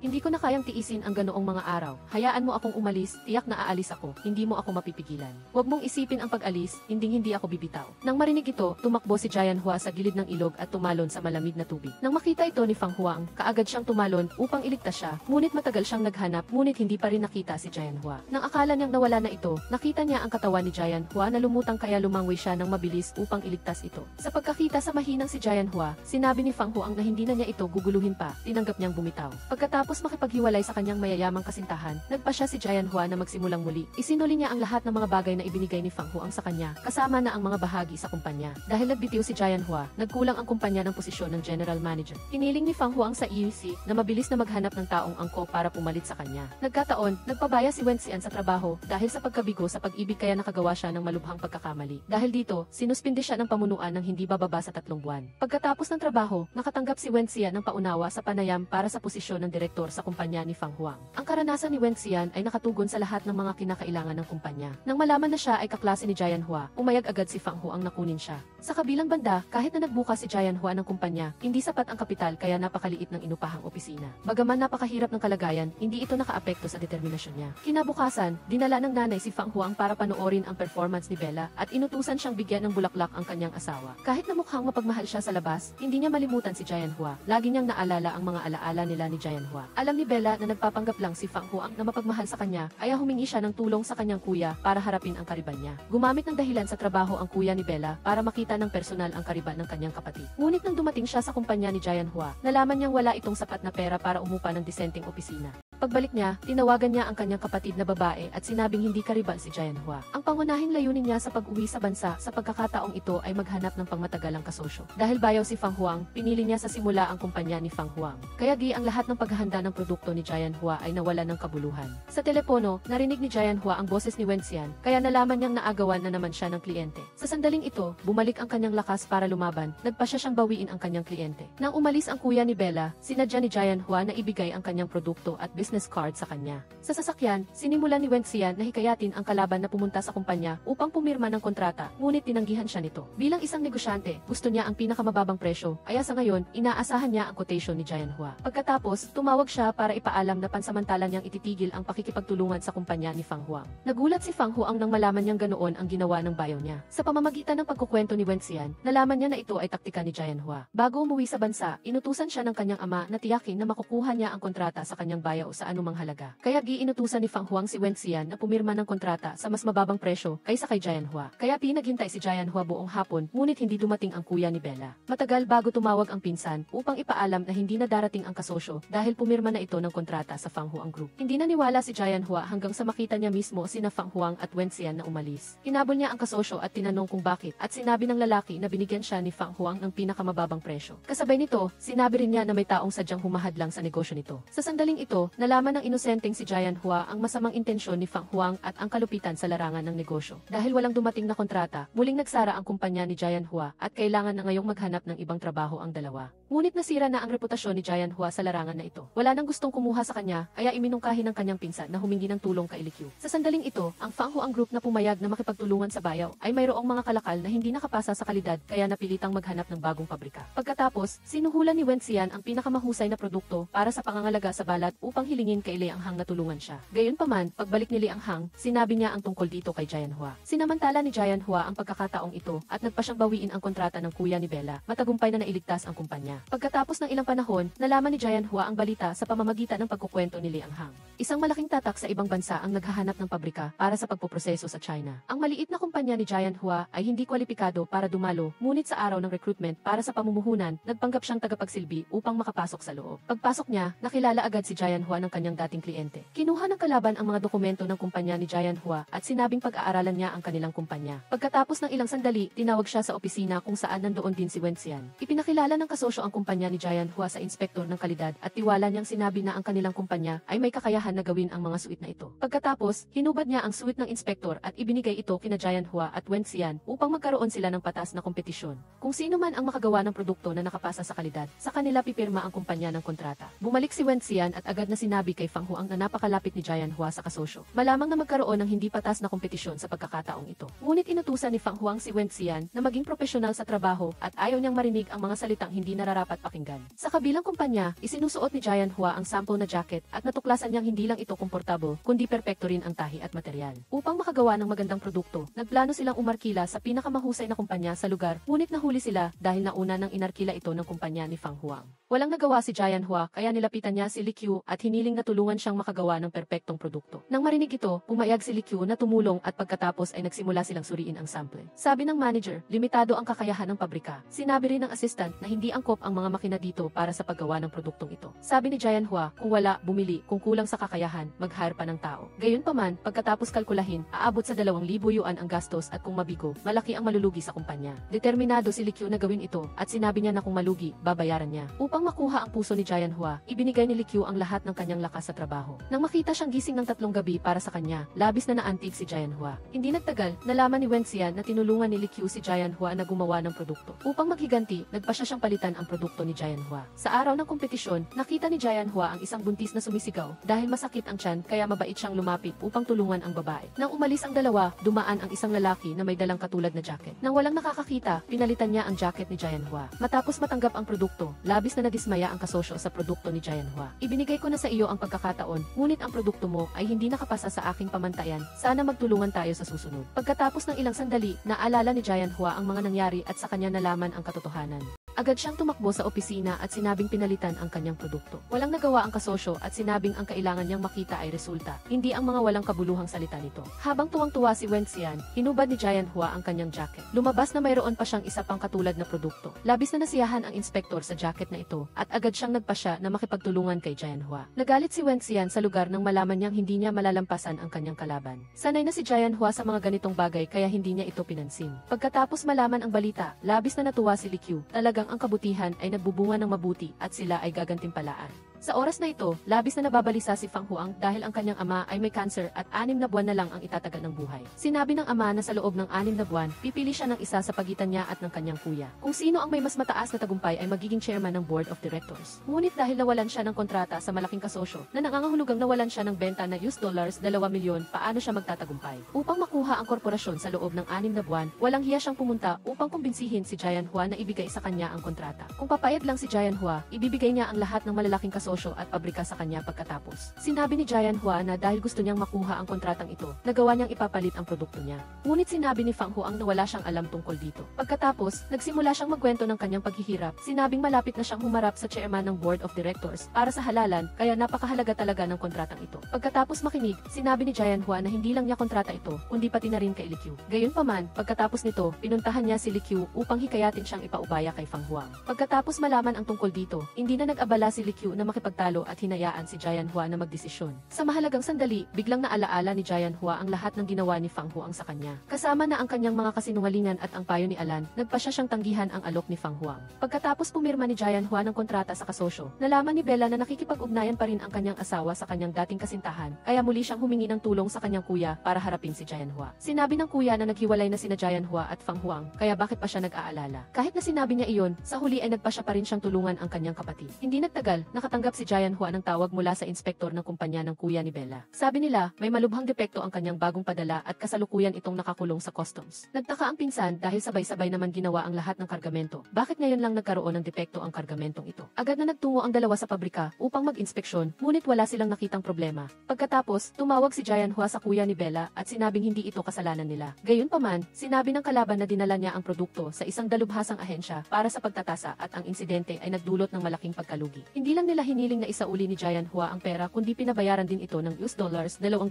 bilang danyos kung hindi ay ededemanda siya. Ang halagang ito ay napakalaking halaga para kay Jianhua at kasama pa ang bagong puhunan, halos bangkarote na siya. Ngunit determinado pa rin si Jianhua na linawin ang bagay na ito. Alam ng bayaw na malapit nang tumakbo si Fang Huang para sa posisyon ng chairman, kaya nag-alok siya ng isang kaakit-akit na kondisyon. Nangako siyang ililipat ang lahat ng kanyang mga kliyente sa North America kay Fang Huang. Hindi maintindihan ni Fang Huang kung bakit napaka-generous ng kanyang bayaw na laging nagbibigay halaga sa kita. Ngunit nang marinig niya ang tungkol sa pagpapademanda kay Jianhua, nalaman ni Fang Huang na pumunta ito roon para sa kanyang kapatid. Gayunpaman, handa pa rin siyang mahulog sa bitag ng tubo. Sinabi ng bayaw na mula ngayon, magiging tapat siyang kliyente niya. Ninakaw daw ni Jianhua ang sikreto ng negosyo ni Fang Huang kaya siya nakipag-ugnayan para makipagtulungan. Hindi nagtagal, nakatanggap si Jianhua ng abiso na idinemanda siya ng kumpanya ni Fang Huang. Hindi niya inaasahan na magiging napakawalang hiya niya. Mas nakakahiya pa na binigyan lang siya ng kalaban ng 15 araw upang magbigay ng ebidensya. Nagingit-ngit si Jian Hua at sinabihan si Fang Huang na isa siyang duwag at nagsisisi siyang minahal niya ito, ngunit nanatili na lang tahimik si Fang Huang. Kanina, binigyan niya si Wen Xia ng isang mahalagang set ng mga dokumento at hiniling na ibigay ito kay Jian Hua. Ang set ng mga dokumentong iyon ay makakatulong kay Jian Hua na makamit ang hustisya, ngunit dahil laging nagbabantay ang bayaw niya, hindi niya maipakita ang sarili. Inutusan niya si Wen Xia na huwag sabihin ito sa iba, ngunit hindi ito ibinigay ni Wen Xia kay Jian Hua. Sa kabilang banda, sinabi ni Jian Hua sa abogado na peke ang kontrata sa pagitan ng kuya ni Bella at ng kumpanya ni Fang Huang. Dahil noong Marso pa lang, pumirma na ito ng kontrata sa kanya. Ngunit sinabi ng abogado na ang kuya ni Bella ang pinakamahalagang saksi sa kasalukuyan. Nang marinig ito, sinabi ni Jian Hua na hindi siya tutulungan nito dahil idinemanda rin siya nito kamakailan. Pagkatapos, pinuntahan niya ang kuya ni Bella, ipinaliwanag ang dahilan kung bakit siya pumunta roon upang hilingin na tumestigo ito. Mariin pa ring iginiit ng kalaban na bayaran siya ni Jian Hua, at sa huli, nagkaroon sila ng matinding pagtatalo. Ano man ang mangyari, hindi aaminin ni Jian Hua na kasalanan niya ang depekto ng kargamento. Kasabay nito, tumakbo si Li Qiu para tulungan si Jian Hua sa investigasyon. Sa panahon ng transportasyon, nabasa ang kargamento ng kuya ni Bella, kaya nagkaroon ito ng depekto. Ngayon, ang pinakamalaking problema ni Jian Hua ay ang kaso kay Fang Huang at ang $200,000 na danyos. Nang marinig ito, sinabi ni Li Qiu na sa pinakamasamang kalagayan, ibebenta niya ang kanyang pabrika para tulungan siya. Sa sandaling ito, hindi sinasadyang nakita ni Li Qiu ang English na teksto sa jacket. Bigla siyang nagkaroon ng ideya. Ang nilalaman ng teksto ay isang album ng isang Japanese singer na inilabas noong Marso 1979. Samantala, ang ebidensya na ibinigay ni Fang Huang ay noong Enero. Hindi maaaring malaman ng maaga ng disenyo ng kumpanya ng kuya ni Bella ang lyrics, nagpapatunay ito na peke ang kanilang kontrata. Muli, iniligtas ni Li Qiu si Jian Hua. Ang perpektong ebidensya ay nasa harap mismo ni Fang Huang, kaya wala siyang nagawa kundi bawiin ang kaso. Pagkatapos manalo sa kaso, dinala ni Jian Hua ang lahat ng ebidensya sa kuya ni Bella upang patunayan na ang kargamento ay nasira at hindi niya kasalanan. Medyo nagalit ang kalaban nang marinig ito, ngunit sinabi ni Jian Hua na matutulungan niya itong gumawa ng bagong kargamento upang mabawi ang pagkalugi. Nang marinig ito, nakalimutan niya ang sinabi ng kanyang kapatid at pumayag na makipagtulungan kay Jian Hua sa mahabang panahon. Pagkatapos ng kalahating taon, lumawak ang modelo ng negosyo ng kumpanya ni Jian Hua. Kasabay ng matinding paglago ng kumpanya, patuloy na nagre-recruit si Jian Hua ng mga talento. Ang una niyang pinili ay si Liang Hang, binigyan niya ito ng mapagbigay na alok upang kunin ito. Siyempre, papayag si Liang Hang na sumali sa kumpanya ni Jian Hua. Pagkatapos, ang buong sistema ng pamamahala ng kumpanya ay binago. Pinayuhan ni Jian Hua ang kanyang pinsan na magsikap upang makasabay sa kasalukuyang takbo ng trabaho. Sinabi ng pinsan na gusto niyang dalhin ang kanyang kapatid na lalaki sa probinsya para magtrabaho dito dahil sila naman ay isang pamilya. Gayunpaman, mariing tinanggihan siya ni Jian Hua dahil hindi niya malilimutan ang mga nangyari sa nakaraan. Hindi nagtagal, nagdulot ng napakabigat na kasalanan ang pinsan. Dahil hindi siya sanay sa bagong sistema ng pamamahala, hindi niya sinasadyang nabura ang mahalagang dokumento ng kliyente ni Liang Hang. Dahil sa mga customer na ito, nagpagod siya ng kalahating buwan. Sa harap ng pagpuna ni Liang Hang, umasa ang pinsan na siya ay pamilya at hiniling kay Jian Hua na asikasuhin ang bagay na ito. Sinabi rin niya na simula nang lumaki ang kumpanya, napakasama ng kanyang kapalaran at umaasa siyang kanselahin ng kumpanya ang sistema ng pamamahala na ito. Walang magawa si Jian Hua at sinabing dahil ito sa pag-unlad ng panahon at hindi dahil sa masama ang kanyang kapalaran. Habang umuunlad ang lipunan, alam niya lang na manatili sa kinatatayuan at ayaw niyang mag-aral ng husto. Namatay ang ama ni Fang Huang dahil sa matinding sakit. Bago mamatay, sumulat siya ng testamento at iniwan ang 40% ng shares sa kanyang kuya. Nakakuha lang si Fang Huang ng 20% at ang natitirang pera ay hinati sa dalawang asawa. Hindi nasiyahan sina Fang Huang at ang kanyang ina sa resulta na ito dahil malinaw na mas mataas ang kanyang nagawa kaysa sa kanyang kuya. Hindi nagtagal, nagdaos ng meeting ang board of directors upang maghala ng bagong chairman. Bago iyon, pumayag ang bayaw na iboto si Fang Huang, ngunit sa mahalagang sandali, ibinoto niya ang kuya. Sa huli, ang kuya ang naging bagong chairman ng kumpanya dahil sa mas mataas na bilang ng boto. Pagkatapos malaman ang balita, umuwi agad si Bella upang putulin ang relasyon sa kanyang kuya. Sa galit, ipinahayag ng kuya na ititigil na niya ang pagbibigay ng suporta pinansyal sa kanya. Dahil wala na siyang mapuntahan, wala siyang nagawa kundi tumira pansamantala sa bahay ni Fang Huang. Hindi nagtagal, nagtulungan ang dalawang kuya. Hindi alam ng kuya ni Fang Huang ang dahilan kung bakit nakipagtulungan sa kanya ang kalaban dahil bago mamatay, hindi pa siya natutulungan ng ama sa isang bagay. Gustong palawakin ng kuya ni Bella ang negosyo ng minahan sa North America, ngunit kailangan niyang suhulan ang mga lokal na opisyal upang mabigyan ng lisensya sa negosyo. Sa kasalukuyan, mahigpit ang bansa laban sa korupsyon, kaya bago siya umalis, hindi ito nagawa ng ama ni Fang Huang. Nang marinig ito, umayag ang kuya ni Fang Huang na tulungan ang kalaban. Gayunpaman, nang makilala niya ang mataas na opisyal, humingi ito ng $1.5 milyon at ibinigay sa kanya ang account para sa paglipat ng pera. Naalala ang mga paalala ng kanyang ama, nagpa siyang gumawa ng lisensya at ibigay ito sa kuya ni Bella. Sa oras na ito ang kapatid ni Bella ay namimili ng mga disenyo sa pabrika ni Giant Nay. Kamakailan, madalas ang pangungopia ng mga disenyo na seryosong nakaapekto sa kanyang kita. Ang huwad na gumawa pala ay ang pabrikang kasosyo ni Giant Nay. Pinayuhan siya ng kanyang tauhan na itago ito kay kapatid ni Bella kung hindi ay kailangang magbayad ng napakalaking kompensasyon ang kumpanya. Ngunit tapat pa rin na sinabi ni Giant Nay ito sa kanyang kasosyo at sinabing babayaran niya ang kompensasyon ayon sa hiling. Ang kapatid ni Bella ay hindi nagalit, sa halip ay pinuri pa siya sa kanyang katapangan at katapatan. Bukod pa rito, hindi na niya kailangan ng kompensasyon dahil ang disenyo niya ay nagnakaw din ng ideya ng iba. Hindi nagtagal, hindi sinasadyang nakita ni Giant Lai si Wen Xian. Nang marinig niyang ikinuwento ni Liang Hang, nalaman niyang sinibak pala si Wen Xian ni Fang Huang, tila dahil sa pagtataksil nito kay Fang Huang. Sa sandaling iyon, biglang naalala ni Giant Lai ang sample na natanggap niya isang taon na ang nakalipas. Bagamat walang pangalan ang nagpadala, ang sulat kamay ni Wen Xian ay nasa loob. Dahil dito, napagkamalan niyang tinulungan siya ni Wen Xian, kaya nasibak ito sa trabaho. Ang totoo, natuklasan ni Fang Huang na lihim na sinabi ni Wen Xian kay Bella ang lahat ng tungkol sa kanya. Hindi alam ni Giant Lai na ang tumulong sa kanya ay si Fang Huang pala. Hindi lang iyon, inanyayahan pa niya si Wen Xian na magtrabaho kasama niya para magpasalamat dito. Kinabukasan, natuklasan ng kapatid ni Bella na niloko siya ng kapatid ni Fang Huang. Para makaganti, umarkila siya ng tao para manghiram ng totoong lisensya at suhulan ang mga opisyal para ipakulong ang kapatid ni Fang Huang. Pagkatapos noon, matagumpay na umupo si Fang Huang sa posisyon ng tagapangulo. Sa kabilang banda, nabasa ni Giant Lai ang balita na si Fang Huang ay naging tagapangulo ng korporasyon. Naalala niya ang pangako noon na kapag naging tagapangulo siya, ay bibigyan niya siya ng isang marangyang kasal. Ngunit ngayon ay wala na siya. Ang oras ay lumipas ng napakabilis, pagkatapos ng maraming paghihirap, nakagawa na si Giant Lai ng sarili niyang tatak ng fashion. Sa bulwagan, matagal nang naghihintay ang lahat ngunit hindi makita ang dalawang pangunahing tauhan. Kinabahan si Li Qiu kaya tumakbo siya palabas para tingnan. Sumunod din si Bella sa kanya. Gaya ng inaasahan, nasa lobby sila ng hotel. Kusa nang tinawag ni Bella ang kanyang kasintahan at pagkatapos ay sumanda sa balikat ni Fang Huang na nagsabing magkasama na silang dalawa. Nawala ng diwa si Giant Lai sandali ngunit hindi niya nakalimutan ang pangunahing kaganapan ngayong araw. Mabilis siyang nagbitiw ng ilang salita kay Bella at pagkatapos ay pumasok sa bulwagan para magbigay ng talumpati. Tinanong ng mamamahayag si Giant Lai kung bakit pinili niyang makipagtulungan sa Fang Huang Group. Sinabi ni Giant Lai na matagal na silang magkaibigan ni Direktor Fang kaya natural lang na siya ang piliin. Ilang salita ni Giant Lai ang nagpaantig kay Fang Huang at hindi siya makapagsalita. Pagkatapos ay dumating ang fashion show para sa paglulunsad ng bagong produkto ng korporasyon. Nang matapos ang pagtatanghal ni Bella, iyon din ang opisyal na pagtatapos ng paglulunsad. Sa dami ng tao, may isang babaeng nakasuot ng sunglasses na nagmamadaling umalis. Noong gabing iyon, nagdaos ng party ang kumpanya at si Li Qiu ay itinulak sa swimming pool ng magagandang babae. Ginamit ni Fang Huang ang pagkakataong ito para kausapin si Giant Lai. Nag-alok siyang isama siya sa baybayin kung saan marami silang pinagsamahang alaala para maglakad-lakad. Ngunit sa totoo lang, para magpaalam sa nakaraan at magsimula ng bagong relasyon.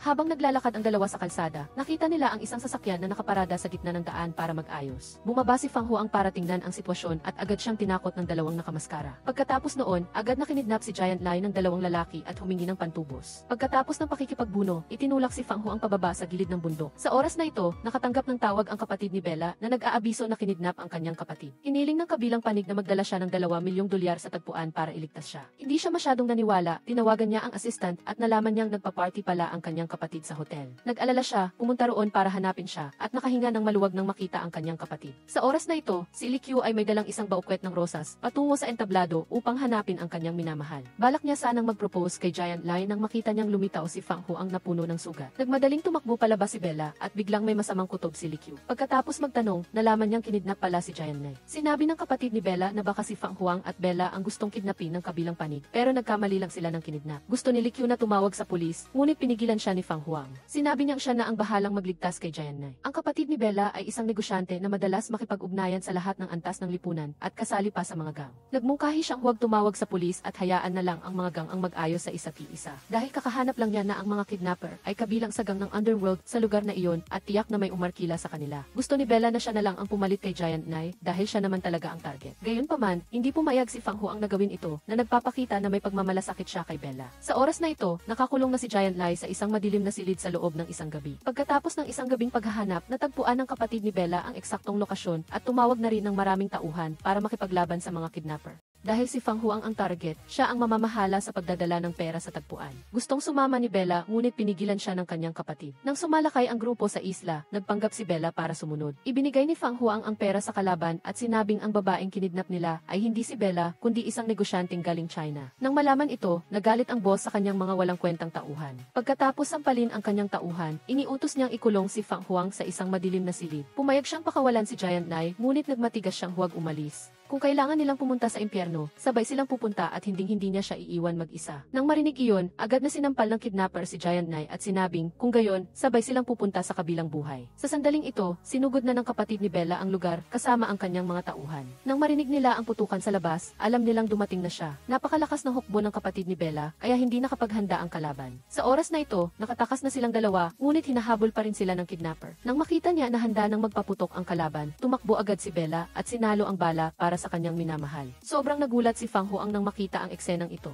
Hindi niya inakala na ganoon pala siya kamahal ng babaeng ito, na naglakas loob siyang isakripisyo ang kanyang buhay. Pauwi, agad na tumawag ang kanyang kapatid ng ambulans na nakahanda sa baybayin. Si Bella ay walang malay na labis na ikinabahala ni Fang Huang. Nang makita siyang ganoon, hindi alam ni Giant Lai kung paano siya aaliwin. Mabuti na lang at napunta sa emergency room sa tamang oras, kaya nalampasan ni Bella ang critical na kalagayan. Pagkatapos magkamalay, tinanong ni Bella si Fang Huang kung bakit siya nagpunta sa baybayin kasama si Giant Lai. Ipinaliwanag ni Fang Huang na gusto niyang tapusin ang lahat sa nakaraan para makaharap ang pag-ibig niya. Pagkasabi nito, inalikan niya ang noo ni Bella para ipahayag ang kanyang pagmamahal. Dahil dito, muling nagbigay ng pag-asa si Fang Huang sa kanya. Pumasok si Giant Knight at nakita ang eksenang ito. Bagamat nalungkot siya, taos puso pa rin niyang binati si Bella na gumaling agad. Sinabi ni Giant Lion na hindi ito ordinaryong kidnapping at malaki ang posibilidad na matagal na itong plinano ng taong iyon. Noong kinidnap siya, narinig niya na tumawag ang kalaban para magbigay ng balita sa isang tao. Pagkatapos mag-imbestiga, nakahanap si Fang Huang ng isang pamilyar na phone number at ang number na iyon ay sa hipag niya. Pagkatapos, pinuntahan niya ang kanyang hipag at sinabing may sapat na siyang ebidensya at nahuli na rin ng pulisya ang mga kidnapper. Hiniling ni Fang Huang sa kanyang hipag na sumuko, kung hindi, siya mismo ang magpapakulong dito.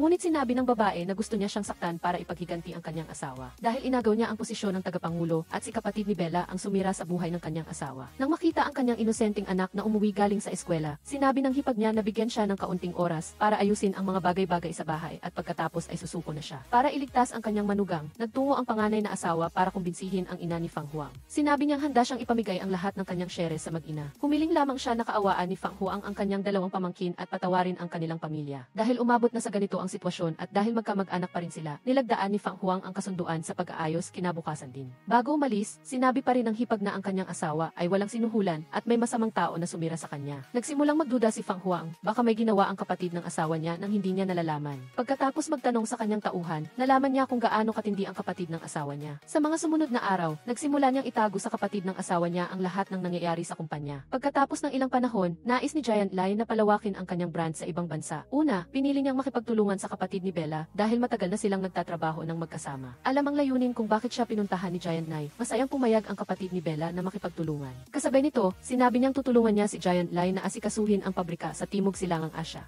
Nang malaman ito ni Fang Huang, agad niyang inutusan ang kanyang tauhan na mag-isip ng solusyon. Pagkatapos noon, pinuntahan siya ng kapatid ng asawa niya at napakalinaw ng layunin niya. Hiniling niya kay Fang Huang na umurong para siya ang makipagtulungan kay Giant Knight dahil matagal na siyang customer nito. Ngunit pagkarinig ni Fang Huang, agad siyang tumanggi. Sumigaw ang kapatid ng asawa niya na kung hindi dahil sa tulong niya, hindi mararating ni Fang Huang ang kinalalagyan niya ngayon. Bago siya umalis, idineklara pa niyang lalabanan niya si Fang Huang kaya mag-ingat siya. Pagkatapos, pinuntahan niya ang kanyang kapatid na babae at hiniling sa kanya na alamin ang halaga ng perang ipinuhunan ni Fang Huang sa kumpanya ni Giant Knight. Sa simula, ayaw talagang pagtaksilan ng kapatid na babae si Fang Huang. Ngunit nang malaman niyang nakikipagkumpetensya ito sa kanyang kapatid dahil kay Giant Knight, umayag siyang tulungan ang kanyang kapatid. Nang kumain sila ni Fang Huang, sinadya niyang magtanong tungkol sa pakikipagtulungan nito kay Giant Knight. Sa oras na ito, nag-iingat na si Fang Huang sa magkapatid, kaya sinadya niyang sabihin na nag-invest siya ng 6.5 milyong yuan. Ang kapatid ni Bella ay puno ng kumpiyansa at nag-invest ng 7 milyong yuan sa kumpanya ni Giant Line nang hindi nalalaman ang katotohanan. Kahit sa panaginip hindi niya inakala na 8 milyong yuan pala ang in-invest ni Fang Huang.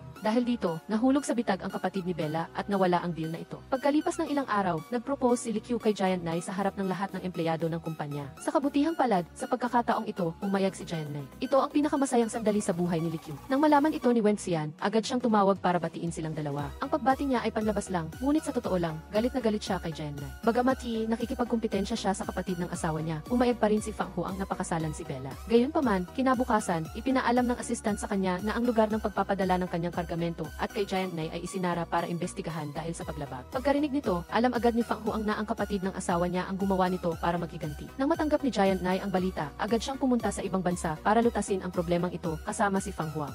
Pagkatapos ng ilang araw na pagmamadali, pinayagan sila ng gobyerno na magpatuloy sa pagtatrabaho sa kondisyon na magbayad ng multa na 7 milyong yuan. Galit na galit si Li Qiu nang marinig ito. Saan sila kukuha ng ganoong kalaking pera ngayon? Ngunit sinabi ni Fang Huang na aayusin niya ang problemang ito. Pagkatapos, nagdaos siya ng pagpupulong ng Board of Directors, ngunit hinarang siya ng kapatid ng asawa niya sa pangalan ng pagiging shareholder. Sa huli, hindi pumayag ang mga shareholder na magbigay ng pera para ayusin ang problema. Pagkatapos noon, pinuntahan siya ng kapatid ng asawa niya at sinabing aayusin niya ang problemang ito sa kondisyon na kapalit ang 30% share ng kumpanya niya. Bagamat naramdaman ni Giant Lai na labis siya, wala na siyang ibang pagpipilian kaya balak na rin niyang pumayag. Nang sasabihin na niya ito, nakatanggap siya ng tawag mula kay Fang Huang na nagsasabing na ayos na niya ito para sa kanya. Gayunpaman, nang tanungin ni Giant Lai kung paano niya ito ginawa, nagmatigas siyang hindi magsalita. Muli silang nagtungo sa pamilyar na baybayin at nagyakapan bilang pamamaalam dahil pareho na silang ikakasal. Sa kasal, nakatanggap si Giant Lai ng balita na inaresto si Fang Huang ng pulisya. Muli na namang nabalisa ang kanyang puso, ngunit ngayon ang kasal niya at ni Li Qiu, hindi siya maaaring maging walang utang na loob. Matagal nang nakatayo si Li Qiu sa entablado, ngunit hindi lumabas si Giant Lai. Maya-maya, nakita niyang lumabas si Giant Lai at nakahinga siya ng maluwag. Pagkatapos, maayos na naganap ang kasal at opisyal na silang naging mag-asawa. Gayunpaman, sa mismong gabi ng kanilang kasal, nagmungkahi si Giant Lai na ipagpaliban ang honeymoon dahil gusto niyang dalawin si Fang Huang sa kulungan. Nang marinig ni Li Qiu na ganoon kasimple ang sinabi ng kanyang asawa, labis siyang nasaktan. Ngunit gusto pa rin niyang malaman ang totoong dahilan kung bakit nagdesisyon si Giant Lai ng ganoon. Dahil ba naramdaman niyang may pananagutan siya sa nangyari kay Fang Huang o dahil mahal pa rin niya ito. Nang tanungin ng kanyang asawa, kalmado si Giant Lai na nagsabing matalik na kaibigan lang sila ni Fang Huang. Dahil gusto niyang subukan ang kanyang asawa, nagpa siya si Li Qiu na pagkatapos ng honeymoon, dadalhin niya ang kanyang asawa sa kulungan para dalawin si Fang Huang. Pagkarinig nito, agad na tinanggihan ni Giant Lai ang kanyang alok dahil gusto niyang pumunta roon mag-isa. Nang marinig iyon, na-realize ni Li Qiu na hindi pa rin pala nakakalimutan ni Giant Lai ang una niyang pag-ibig. Nalaman din niya na hindi siya minahal ng kanyang asawa kahit minsan. Nang malaman ang mapait na katotohanan, sa unang pagkakataon ay nagalit si Li Qiu kay Giant Lai. Talagang hindi niya maintindihan kung bakit hindi siya mahal ni Giant Lai, ngunit pumayag pa rin siyang pakasalan siya. Sino ang mag-aakala na ang totoong dahilan kung bakit kailangang makulong si Fang Huang ay may kaugnayan pala kay Giant Lai? Hindi pa nagtatagal, nang huling yakapin ni Fang Huang si Giant Lai sa baybayin, nakita sila ni Bella. Nang makita niya silang dalawang magkalapit, agad na nagalit si Bella at tumakbo pabalik para hanapin ang kanyang kapatid. Ang isang bigo sa pag-ibig ay nakatagpo ng isang bigo sa negosyo at agad silang nagkasundo. Nagpa siya ang magkapatid na magtulungan at maghiganti kay Fang Huang. Habang nakikipagnegosasyon si Fang Huang sa pakikipagtulungan sa labas, palihim na pumasok si Bella sa kanyang opisina. Pagkatapos, mabilis na kinopya ng babae ang lahat ng kinakailangang dokumento at ibinigay sa kanyang kapatid. Hawak ang mahahalagang dokumento, walang tigil ang pagpuri ng kapatid ni Bella sa kanyang kapatid na babae.